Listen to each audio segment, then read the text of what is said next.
just to say that my association with Sri Lanka, and I was just thinking this morning, how far back was it that I had sort of got involved in reporting Sri Lanka? And my first instance was we are storytellers, right? I hope you don't mind if we do a little bit of storytelling. My first instance was when I just joined India Today at that time as a correspondent, and I got a call. Those days it was all trunk call, right? No cell phones, no nothing. You worked with typewriters. Cut and paste came from a typewriter. You actually cut the paper and then pasted it so that the centers, and that has of course stayed on with computers that you do the same thing. We sent telegrams, we used teleprinter, we never had any of these modern devices. So I got this call to say that there's been a shootout in Madras with two Tamil boys, as they were called at that time, and could you go and cover it? So I landed up there, not knowing very much about what was happening there, but curious as any journalist would, as to how these two people had sort of, gone at each other at a place called Meena Bazaar. And of course, it was Velupillai Prabhakaran, who was one of them, who was arrested and in jail, in an Indian jail at that time. And I used that initiative to find out when he was coming. No one is revealing it to me. No one had seen him. The Sri Lankan intelligence had said they had last seen him was many, this thing, and no one had ever photographed him, I'm told.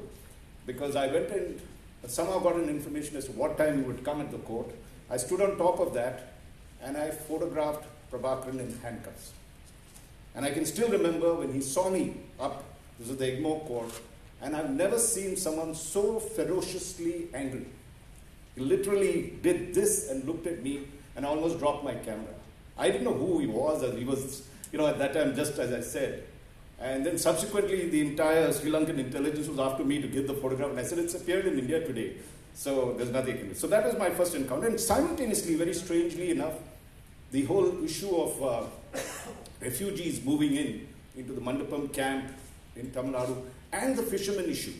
Again, Kachetru, of course, is back in the news for all the wrong reasons at this time, but I did go across with the fishermen over there to see this island that was at that time just, I think, conceded to Sri Lanka. So my initiation in journalism also began very much in the process of it. And for some reason or the other, the entire civil war sort of trailed me wherever I was going. I was doing other things.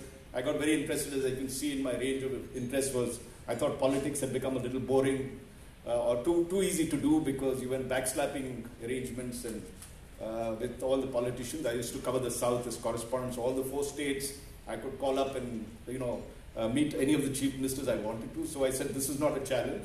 And I did a lot of environment and rural reporting. I wanted to understand India, the vast country it is. And so for the next 8-9 years, I just spent time going to villages, looking at all the key issues, food, agriculture, health. No one wanted to write about this. All in the, as you know, journalists who are writing politics are on the forefront and generally get all the thing. But journalists who do the development work look like these chaps are, down the hierarchy. No one ever thought you could become an editor if you covered development issues, right? But that was critical in a country, I felt. And strangely enough, the trail of Prabhakaran also sort of followed me because the IPKF happened, and subsequently the assassination of Rajiv Gandhi and the entire investigation and the prosecution. I had to go for that. So that was the next time I had to again listen to the entire evidence that was mounted against Prabhakaran and try and understand what was happening in Sri Lanka. And to move fast forward, this is, things kept happening at various times. The next time I came was when Prabhakaran had, started what is called, those days, Operation Unceasing Waves after Riverissa, after Chandrika Kumaratunga had done the entire range of pushing him back, and then he captures Mullaitivu and the entire battle shifts. And that is the time that, the entire Kumaratunga and Chandrika were, I'd come down at that particular time, and I do remember meeting Ranil Wickramasinghe at that time. He was the opposition leader, and he said that she had called it the war for peace. For all of those who remember that period that was there, and he said she could neither do war or get peace in this, and that was his comment. And next time I met Chandrika Kumaratunga, so she said his handling of the entire issue was horrendous, and his, so there was this very interesting thing that was going on simultaneously with reporting Prabhakaran, and then he called us for a press conference at Kilonichi, where for the first time he held, and he had Z-type security and the entire process of him talking, and he was on the defensive when the Indians were obviously very upset with the way Rajiv Gandhi assassination, and that was not going to be forgiven easily. But he made his point of view, and then of course Mr. Vikramasinghe also was negotiating very, and then Mahinda Rajapaksa. And again, fast forward, I don't want to keep you'll all live through this. It just happened that I had tracked him so closely that I also had to report his death. So in May 2009, when he was killed in the jungles, wherever, I mean, the mystery of that death is still to be, I think, fully, how it happened, what happened. These are things that I'm sure you all will investigate and find out. Whatever was put out at that time, we reported. But that was the time I met all the key players again, whether it was Mahinda Rajapaksa, General Sarath Fonseca, as well as Gotabaya. So these were the key players at that time, and to recreate and see what really happened, to understand the strife, and that was another turning point. So since then I've tracked Sri Lanka, but not on ground and events, so I'm back here. So with that short introduction, let me get down to the business at hand, which is really to talk about, look, I found it a bit surprising that you all should want to listen to me, because I think you all cover elections very well. There's no need to learn anything from us. I think this is, just a way of exchanging notes with each other rather than me sitting in the podium and talking about any of these things. You'll do a brilliant job since I've been here so often in terms of coverage. I understand Sri Lanka media, the vibrancy of that media, their push for stories and the way they do things. This is quite amazing. So I'll just give a few points that I thought would be of interest in the way we did things. India Today is, of course, for those who may not know, is one of the largest media conglomerates in India. We are now close to 50 years old. This is our 49th year of publication of India Today. It's the flagship magazine. Our last readership done was 16 million. And of course now everything goes on to digital, so we have a very large digital platform. We have one of the top 3 English channels, the #1 Hindi channel across. And we've got multiple channels, which we've got small little channels across for each state, each of the 28 states. So we're very, very strong. And if you look at the elections itself, and I was just trying to I've been chatting yesterday to various people, and it's fascinating the kind of parallels we could see with what is happening out here versus what happened in India. And for those, many of you all know it, that there is no comparison in terms of size, right? We have a voting population of 968 million. That's the latest count in 2024, of which 70%, that's 70% of the population, 18 years and above. And the turnout this time was 66%. So we are looking at 642 million. So if you look at the Sri Lankan comparison, I think you're 21 million. So you have a very high percentage of voting. That's close to about 17 to 18 million people that are doing it. And if you just do a little comparison across the states, Tamil Nadu by itself has 62.3 million. So you're looking at many, many countries when we are reporting India in that sense, the size, in terms of the size, as well as the fact that it is so heterogeneous in its approach. Whether every state you cross, whether my wife comes from Tamil Nadu, I come from Karnataka, I don't speak her language and she doesn't speak mine, right? It's like that. And as you go that side, you have Maharashtrians, you have on my border, people who speak Telugu and Kerala, and it's impossible to learn all the languages. And as you go up, you have Bihari, and you've got Hindi and Gujarati, and so it's multiple languages, which is very difficult to really cover with the kind of focus and depth that you can if you're a single journalist. So you need multiple people right across that thing. And if you look at the way we went about it, I've just brought a few slides. I didn't want to sort of bore you all with that. Do I just touch a button here that turns it? Oh, this is the forward. Right. Okay. I just want to context it a little bit quickly. And I brought India Today magazine because I think in many senses it sums up, it represents the kind of coverage that we do. The group also does its own kind of coverage in terms of each one of them is then translated into digital videos. Our TV channels do a very vibrant job of it. Now, why I put this particular event is that was in many senses thought to be the turning point of the election when the huge India alliance that had come together to challenge the BJP had begun to collapse. And the collapse happened when Nitish Kumar, one of the prime movers of that, had moved, who was the Chief Minister of Bihar, had moved back to BJP. And it was seen and felt that the BJP was on its way of winning. And so that is one of the things that we sort of had to record at that time. So our coverage actually began much earlier than the actual elections. This happened in February. One of the turning points of the election was considered this. If the BJP hadn't done this, they would have been in a far worse position than what they are now. They are still bad. They haven't got a full majority, but they would have dropped even further, and we might have had a different kind of coverage. So this was one of the events. How you all cover it, how the parallels are there, you'll need to work out who's shifting alliances here, what's happening at the last minute, and this was one of the master strokes that they did.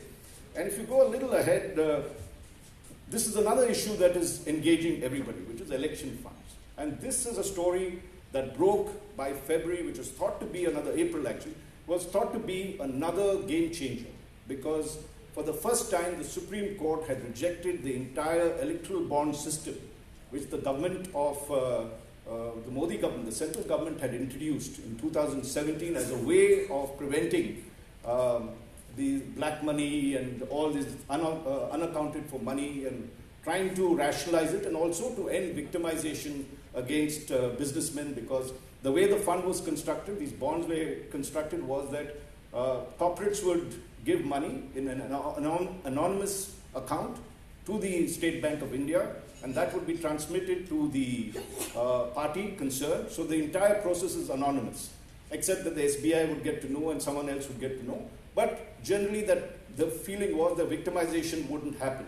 But as the Supreme Court rightly put it, you can't do this. There should be transparency. Everybody should know where the funds are coming from. And very interestingly, I noticed that you have now come out with a law last year. And I'm sure that it will be very interesting for you all to analyze how effective is that law? Is it being implemented? There is this whole thing that was passed, I think, in 2023 about election expenditures and what is it. So it's good to get into depth of it. I'm just giving you a broad sweep because we really don't have that much time. And I'd like to, I don't know what my time schedule is when we started, but maybe 5-10 minutes ago we started. So we'll keep to that. By 11 I'll wind up from this thing. So if you look at, that's I think an issue that we really went after. We thought it would be a game changer. Because if you looked at the earlier part of it, and I think that's very important, is that you had studies that showed in 2014 as much as 30,000 crores of rupees was being spent on 543 seats, Lok Sabha seats. That's a phenomenal amount. 56 crores per seat was being spent. Can you imagine? I mean, if you translate, if you want a rough idea of how is that, in Sri Lankan rupees, multiply by 3.5, whatever the exchange rate, 3.5 times. That's the amount of money that was being spent. Right? And only 4,000 to 5,000 were actually accounted by election spending or declarations. So we were getting into the system 25,000 crores without anyone knowing how the system. So the entire system gets corrupted if you don't know, if everyone is putting pressures and pulls and everything else. It's something that we all need to, as democracies, think about. The US tried it. They didn't do much success because the super PACs came in. They then had the entire funding system routed through them. And you know the US elections is being run by how much you get funded. It'll be interesting to see how you all report Sri Lanka's election funding, what is the kind of money and where is it coming from. We found that when the Supreme Court ordered that the collections be made public, the government hummed and hawed, and the election commission and SBI and all said not possible, and then they slammed right down on that, and they came out, and the findings was that between the years March, that was 2018 to July 2023, the 5 years, they didn't include July 23 to 24, which might have been much, much more, because that was the time a general election was also being fought again. And there the number was 13,814 crores that was deposited in these accounts, these bonds as they called it. and the BJP had got 55% of that. Okay, and the Congress, and that's why things began to get very quiet on this. What should have been an atom bomb for the BJP turned out to be quite a fizz, because the Congress had also taken about 1,500 crores, quite legitimately, no one's saying that, and a whole lot of regional parties, including West Bengal, Tamil Nadu, Andhra Pradesh, they were getting 1,000 crores, 900 to 1,000 crores. So everybody's hand was in the till, so no one then made a huge fuss about it in terms of, the kind of expenses and the clear sort of direction towards the BJP in terms of funding and whether the government was using pressure. So that is something that we looked at. Then if you go a little more, this was the other big issue that happened in this. And we chose this cover because Prime Minister Modi said that the NDA will get 400 seats, right? 400 par, as he says, which is, I will cross 400 seats. Just to give you a little bit of background, in 2019, the BJP alone, we have a 543 house, so it's logical that our halfway mark is 272, and the BJP had got 303 seats in 2019. And the NDA, which was their alliance partners, had got 353. So he was saying, I will get 50 seats more this time. Now, this had never been done in recent memory, except in 1984 when Rajiv Gandhi, in the huge wave of sympathy after the assassination of Indira Gandhi, won 414 seats. It was a clear sweep. And now here was someone who had done 2 terms as Prime Minister, and the BJP was pushing for the most ambitious goal that had not been attained in 40 years to get this in. So we then represented that as in a cover. It's a challenge for all of us, right? So how do we sort of, and this is something that I think the power of the visual. We are one of the best graphic designers and artists that are there in the organization, and he's an award-winning person. So we asked him, and photography. That's also very important. I think newspapers is all about, and magazines, and even TV is all about the teamwork. Nothing functions as a Shania player, the soul singer, right? There's a whole orchestra that makes the entire music sound good. And that's very important to understand, that you use all your strengths and leverage all your strengths to convey a message powerfully. I know Santosh here does a lot of image building on this one, and for us it's very important. So we felt that just doing multiple images of Modi told the story. You just had to look at it and this is an election that is going to be dominated by Modi, and it's Modi versus the rest, and he put the biggest challenge in retrospect, which began to cut into his votes. But that's how we represented it. And so if you go down, we then we did a further analysis, which is how will the India alliance beat them, right? So we did a twin sort of story, and we called it Can India Topple Modi? And the pun was on India, right? Since they call themselves India, can India defeat Modi? That was the sort of pun that we did. And of course, we represented it in a manner to show that Mr. Modi was the strong man of the whole show, and there was a whole lot of small parties trying to pull him down. And of course, this got a whole lot of debates about our cover. We always get this huge feedback coming in, particularly from Twitter, as to why should we be doing this, you're trying that, and criticism from both sides. But I think that's journalism. When you get criticized by both sides, you're doing something right. That's my sort of analysis of things. So there again, very interestingly, if you looked at it, one of the things to do is, how do you start tracking and you know that someone is going wrong? And I was chatting with some of my friends here, you begin to look at the victories and analyze it in depth. So a lot of journalism is also nowadays about getting all the statistics. And all the parties these days have some of the most sophisticated tracking mechanisms. They've outpaced the entire business. So everyone has his own psephologists, their own data crunchers, their own guys who will tell them what constituency. It's like the BJP has actually made it into a phenomenal election machine. I mean, it's the largest party in the world.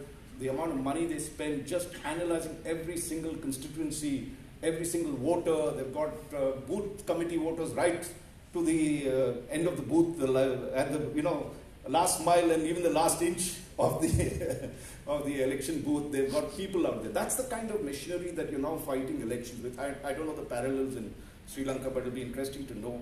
And so if you look at that particular thing, the BJP had won, the NDA had won 283 of its 314 seats in just 13 states. We have 28 states. So the majority, 13 states gave BJP the majority that is there. Now, the BJP therefore had to win a lot more states if it had to cross 400, and it had to hold what it had to keep it at that number that was there, or even just keep it at that. That's where they began to, if you start looking at it very carefully, they had a certainty rate, and that's also very interesting.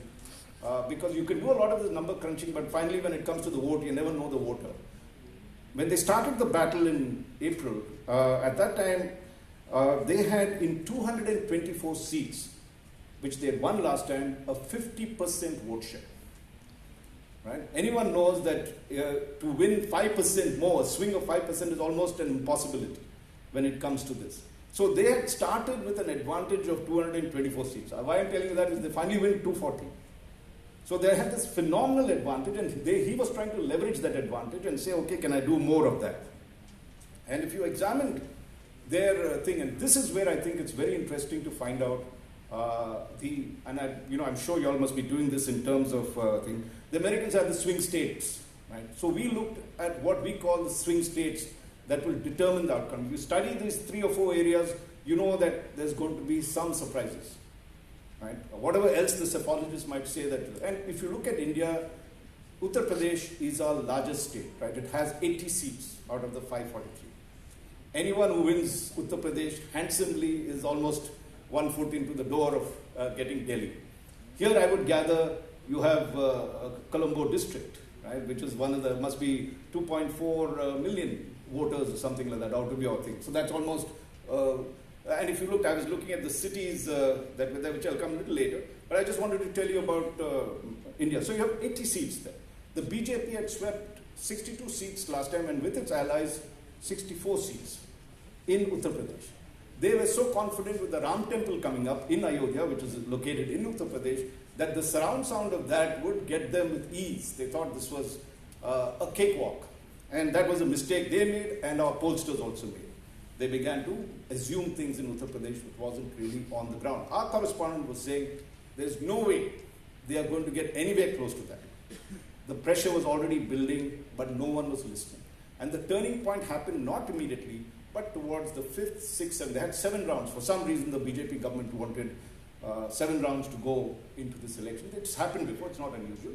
But the tide began to turn after the first 2 rounds. There was an issue, but as it started moving, the tide was going away from there. And that was the reason, because Uttar Pradesh was coming last. They did Uttar Pradesh in various segments. They divided it into 7 of them. So you had these continuous polls happening there. The other battleground state, which was Maharashtra. And there, Maharashtra gives 48 seats. There was a huge battle which the BJP thought it had won, because when in the last elections, they felt they had been robbed of the mandate because the Shiv Sena ditched them at the last minute. I think this is quite common across the subcontinent, and people are doing it. But the moment the Shiv Sena shifted and formed a state government, they had what is called the Mahavikas Aghadi, which was a united front, development front. And they had 57% of the votes between the what they call the Uddhav Thackeray Shiv Sena, the Nationalist Congress Party, as well as the Congress. So it was an unbeatable combination. The BJP moved in and killed that government. They won over the Shinde's faction. They knocked Uddhav Thackeray out, installed their own government. They went ahead and cynically split the Nationalist Congress Party, because in the retrospective analysis, that began to hurt brand BJP itself, because it was seen as a party that was opportunistic in terms of power, and the ideological standing of a party with a difference began to diminish in the eyes of their own large supporters that were there, that they were playing as much politics as, say, the other parties were doing, something that the BJP has to ponder about when it looks at it. But I'm saying that's a factor that you need to look at when we look at elections, is the image of the leader, the image of the party. Simultaneously here you've got many parties fragmenting, splitting. I can't recognize them. Earlier we had a very easy bicameral system. You knew the UNP and the SLFP, or Freedom Front, SLFP, right? And that was it. You reported them. Of course, you had the JVP coming in between, but they were 3%, 4%, so you really never. But the whole thing here also began to fragment very thing, and the BJP thought it had played a masterstroke at that time, but subsequently this was a state that began to really lose ground. So if you lost ground in Uttar Pradesh, losing ground in Maharashtra, you come to the other big state, which is West Bengal. Now West Bengal has that feisty Mamata Banerjee, who is the chief minister, and there they had sort of moved wrongly. The West Bengal, apart from the fact that you have a very strong regional leader, I don't know if that phenomenon exists here, but actually it is our regional leaders that have the biggest are the biggest challengers to Prime Minister Modi and the BJP. So if you look across the states, you have Mamata Banerjee in West Bengal. You did have Naveen Patnaik in Odisha, who just lost. You had Nitish Kumar, whom he won over. In Maharashtra, you had Sharad Pawar, who was a major regional force. Of course, the Shiv Sena itself. And as you move south, there were even more. The DMK in Tamil Nadu, in Andhra Pradesh, you had Jagan Reddy with the YSRCP. You had in this side KCR, who was the strong man till recently before he lost out. So there was a whole host of reasons, and of course Kerala was always lost to the BJP because it had moved very strongly towards either the Congress-led front or the left-developed LDF, which was the left front with the communist parties there. So there were a whole lot of regional forces that were at work. It'll be interesting to find out how many such regional forces are there in Sri Lanka that will turn the battle against a very strong candidate who thinks he's ahead, and how that game is being played. We are watching it very closely. I think the Tamil vote counts a lot, and who's getting it. The religious background vote is also now playing in, and who's wooing them and what is happening. So they play out in different ways, but that I think is something that we need to keep drilling down to get the truth. You're moving towards how do you get a good understanding of what's going to happen and brief your readers or viewers or what, an accurate account, so that when you finally the elections come out, you look credible, you haven't really missed a lot of things. So if you look at that, and the other big state is, of course, Bihar, 40 seats. And West Bengal, I told you, was 42, where the Muslim card was very, very strong over there, because they have a sizable Muslim population. She had Mamata Banerjee had won them over. And then the entire Hindu or Hindutva politics and the polarization of that electorate began to have its impact on the elections. Now here, I don't know what triggers are there in terms of the communal aspects or the Easter strikes. The church might have a view on that. The Muslims in the Northeast will have their own views on that. What is that factor? It will be very interesting to find out. And I think in that discussion we have after this, we could look at some of these things. All I wanted to say is that if you really look, there are 5 to 6 big states that determine the elections in the direction of the elections, let's not say, in it. And those are, with it comes Tamil Nadu, 39 seats. My home state is 28 seats itself. So between these 6 states, it's 277 seats out of the 543. Anyone who wins the majority is almost there in terms of crossing 200 and going on to that path. I was just checking this morning on this thing, and I was checking the populations of each of these cities. You all know it pretty well. Colombo is, I think, 2.4 million population. I'm talking the districts, and 25 districts. And if you look at that, Gampaha is 2.3. Is that the way you pronounce it? Yeah. Okay. And Kurine Gala? Yeah, Kurine Gala has 1.7 million. Kandy has 1.4 million. Ratnapura is 1 million, and Gaul is 1 million. So if you add these 7 districts, that's 11 million people by themselves. I would gather that anyone who votes in these districts, and if these are urban districts, then the farm vote may not matter that much. If these are all urbanized and you have so much. So, I mean, you all know that permutation calculation, but it's very important that you actually drill down the populations and see, and that's what we did. We said, okay, which are the big swing states? We'll put our resources there, we'll report it in depth. The TV went in, they looked at all the leaders, looked at the ground level truths, whatever was happening in those states was widely reported. Just have some water. Yeah. And then let's look at the issues. I mean, while we are, let me just, okay, thanks so much. One of the things the BJP could never win was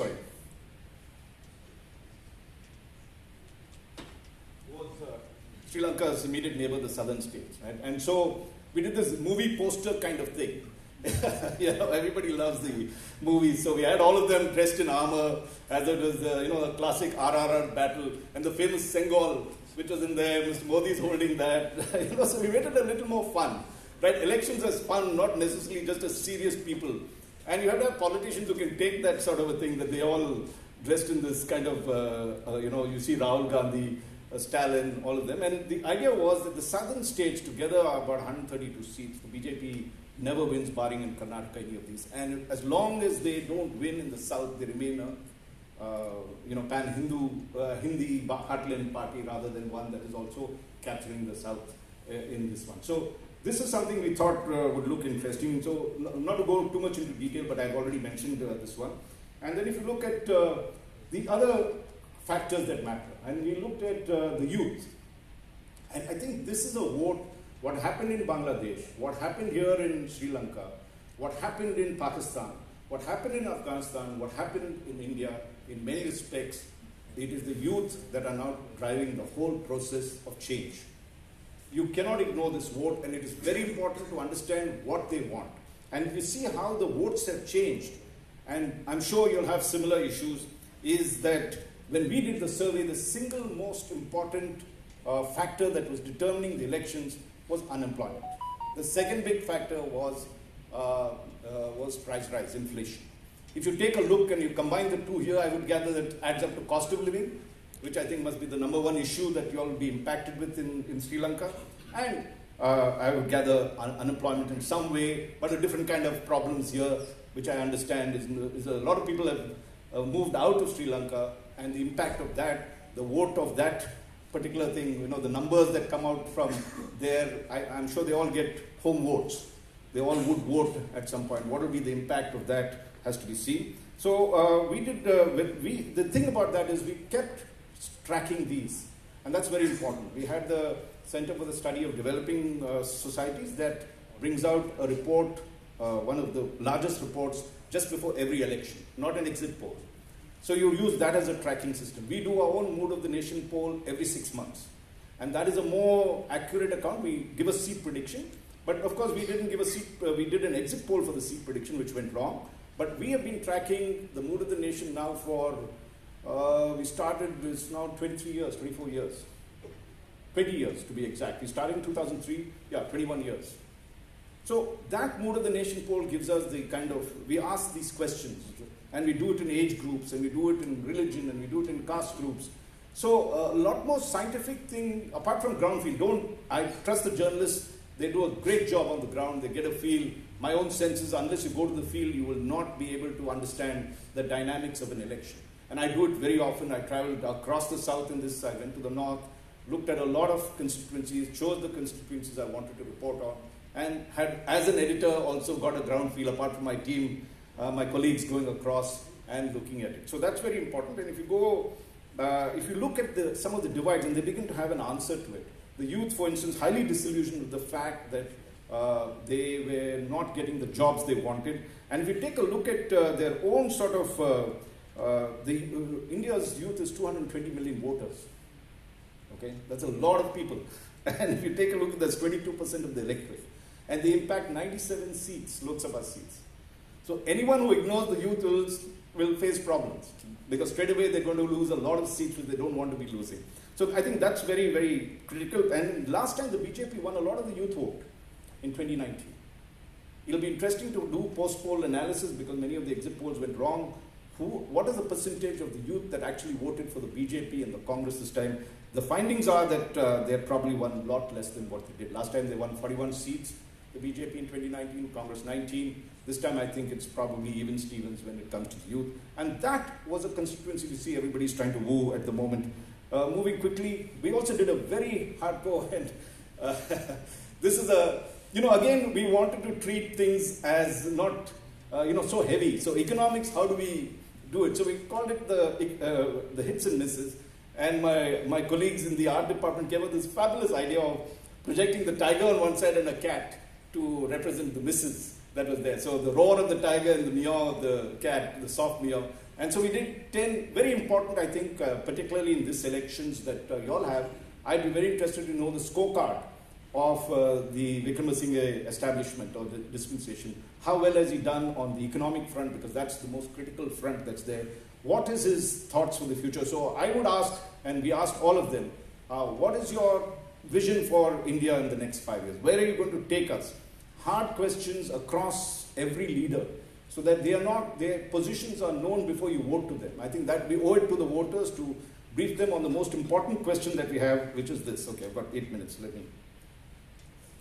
Right, and we then also focused on states, right? And again here, we used the Shivaji, the sword, he was one of our famous kings, the Maratha king, and this is the battle for Maharashtra. We felt also that's important to take swing states and do it in depth, rather than just do it as a general analysis.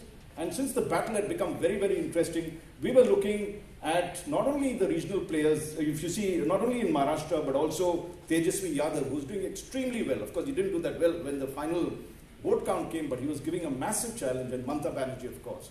And this was their big battle for survival, because we said if Modi wins this election, they are finished. The regional parties would have been vanquished, and that was a huge, for them, one of their biggest opponents that had held the BJP at bay all this while. So the regional players became very critical for us to look at. And I think increasingly, we all need to look at the women vote. For a long time, the women voters were less than the men voters. In India, a phenomenal thing has happened in the last couple of elections, is that the women vote almost equals the male vote. More women, in fact, come out to vote in many places than the men do.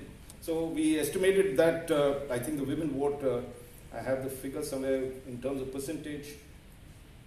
We'll get that. But it was certainly, and why is that important? Because the entire government schemes that Mr. Modi had done were directed towards the women.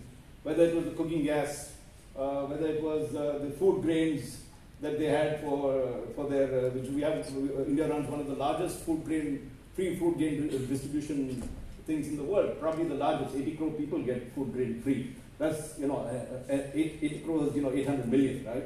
That's a hell of a lot of people who are getting it. So, and the women are the main beneficiaries. They get, in fact, some states actually give them cash into their banks. There are a whole lot of programs that are designed specifically for women-oriented. That's the big thing that's there, apart from farmers. And so the women vote becomes very important to analyze how is the vote. And the problem, this is why I brought the women up, is that when you ask pollsters what is the percentage of women that you ask questions for, you will find that they only ask 25 to 30% of the women. So you see, all polls are male biased. Check it out. I'm not saying all, most polls are male biased in the sense women don't speak that much. They don't reveal their minds that much. And for whatever reasons, right? Ravya's laughing.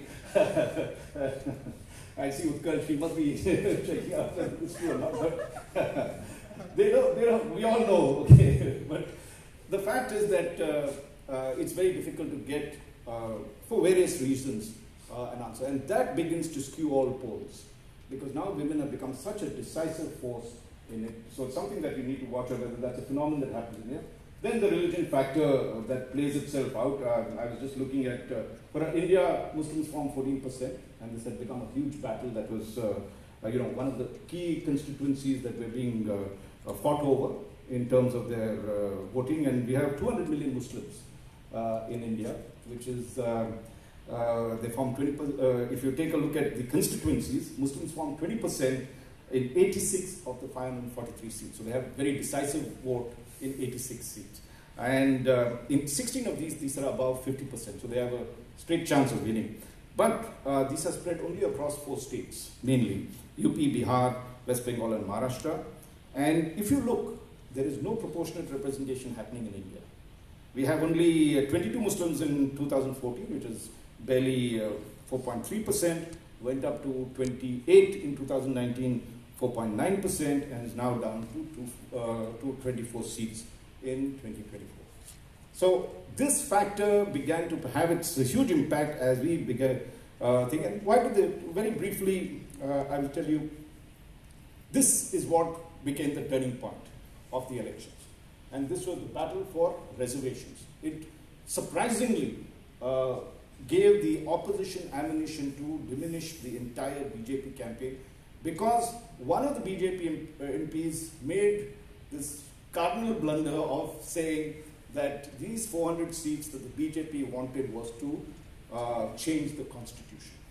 And the whole emphasis was, the message that got across was to make a monolithic Hindu vote.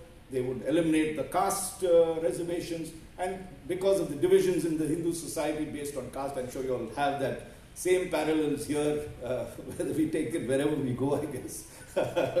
But that was the turning point, because the opposition built in a case to say that the BJP's purpose was not above board, that the main reason was that they were going to alter the constitution and take off the reservations. And if you see the percentage of reservations, the history by itself, very quickly, close to 50% of the seats in government institutions and in colleges and jobs and everything else that you have is reserved in 3 to 4 categories, 3 main categories actually. And if you saw what happened in Bangladesh, it was the quota system, because of what they had said, that exploded and blew into Hasina's face, where they said all the ones who were the war heroes and their children, whoever fought the war, would get the seats. That was 30%. Here we have, by constitutional mandate, 15% goes to what are called the scheduled castes, 7.5% goes towards the tribals, and then because of the huge agitation that while you all were battling Prabhakaran, we were battling the Mandal issue, which are huge divisions across. It tore India apart when the OBCs, the other backward classes, demanded a share of the pie. The Supreme Court then declared that only 27% would be given to the OBCs. So that totally only 50% of all the jobs in India would be reserved, the rest would be in the open general category. Now, there was a problem, because when Bihar came out with its census, they found that 65% of the votes, 65% of the people were in the OBC category, which meant that the OBCs felt that they were 65%, but their representation in terms of jobs was only 27%. We want a bigger share. Meanwhile, the government had also passed what is called the economically weaker sections, which allowed 10% more. So you had 60% happening in terms of reservations, and that became an issue. And if you see the results that's there, you would see that things began to go terribly wrong for the BJP on that front. They tried to win it back by greater polarization, bringing the Muslim factor and saying that no, the Congress and others actually want to reserve seats for the Muslims, and therefore this is anti-Hindu, but it didn't seem to think. And finally, as we get to the end, this was Naveen Patnaik, who was one of India's longest lasting chief ministers, and we said, will Naveen make history or be history? At the moment, he is history. He didn't make history, he just went down in the dustbin of history in some senses. Unfortunately, one of our, I'm not saying it because I'm biased towards it, but one of our finest chief ministers who held the state and brought a different set of administration in his own style, caught by his own personality issues that happen. When you have a party that is built around an individual, once he falls, it's very difficult for a party to recover, as we saw even in Bangladesh and other places. And finally, this is the result that happened, which is the Indian electorate decided it would strike a great balance. And the outcome of that was that the BJP got 240 seats, well short of the majority that it wanted, which is 272, fell short of 32. The NDA and others barely they're trying to hit 300, very difficult. From their ambitious 400, very creditable that they win for the 3rd consecutive time, but because you pitched it so high, you began to get the negative feeling of that, and this brought the opposition to one of the strongest opposition. So to sum up, 3 or 4 factors played a very critical role in the way this is. The one was, of course, as I mentioned, the reservations factor, the youth factor. This was all kicking into unemployment and jobs. That was the issue. That was one of the biggest issues that played out. But let's not forget, the BJP won in a lot of states. It lost critical swing states, so their numbers begin to drop. It's not like the electorate had rejected them, but it was saying we need a balance. There were issues that the BJP has to come to terms with, and I think that they are now working towards that. We have to see how they perform in their 3rd term. They have to deliver. There are a whole lot of issues. We heard Prime Minister Modi speak about what he wants to do in his 3rd term, and that's of course good to understand. So there are other factors that we can talk about in our discussions. I think I've completed exactly my half an hour. Thank you very much, ladies and gentlemen.